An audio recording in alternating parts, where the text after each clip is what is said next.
Mga kahuwan, panoorin ang video na ito upang alamin ang pinaka-latest na balita tungkol sa lagay ng panahon at bagyo update today. Happy Father's Day muna po sa lahat ng mga tatay, daddy, papa at mga ama ng ating tahanan sa buong mundo.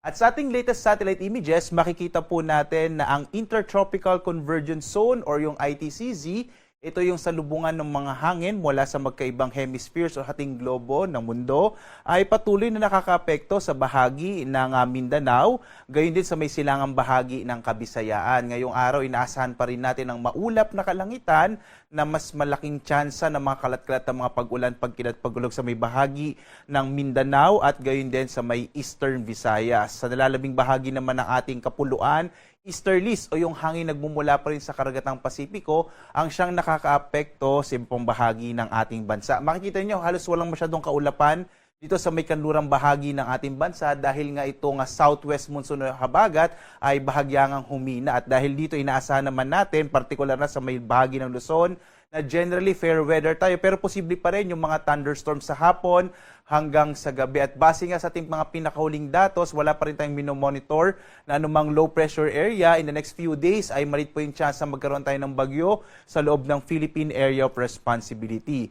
Inaasahan din natin sa mga susunod na araw ay bahagyang mapupunta po sa may katimugang bahagi pa itong Intertropical Convergence Zone. Kaya posible po sa mga susunod na araw, mababawasan na rin yung mga pag-ulan sa may bahagi ng Eastern Visayas at dito sa may area ng Mindanao.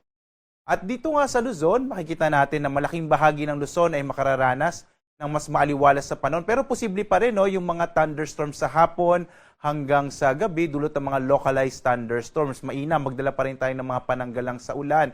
Sa pagsisimula nga ng pasok or klase sa mga susunod na araw, ay inaasahan pa rin natin ang mga pag-ulan sa madaling araw at sa hapon hanggang sa gabi.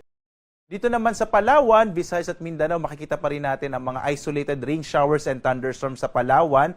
Habang mas malaking tsansa naman ng mga pag-ulan sa bahagi ng Eastern Visayas, dulot pa rin ng ITCZ. At ang nalalabing bahagi ng Kabisayaan ay makararanas naman ng mga pulupulong pag-ulan, pagkilat, pagkulog, dulot ng mga localized thunderstorms. Ito yung area ng Western Visayas, Negros Island Region at Central Visayas.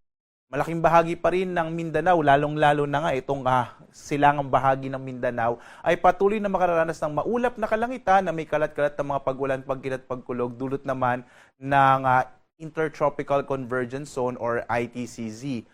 Sa lagay naman ng ating karagatan ay wala tayong nakataas na gale warnings sa anumang bahagi ng ating kapuluan. Dahil dito, ligtas naman pumalaot ang mga sakyang pandagat, malilit na mga bangka sa mga baybayin ng ating bansa. Mag-ingat lamang po kapag may mga thunderstorms, posible pa rin biglang lumakas yung alon ng karagatan. Kaya iba yung pag-iingat lalo na nga sa mga maliliit na mga bangka.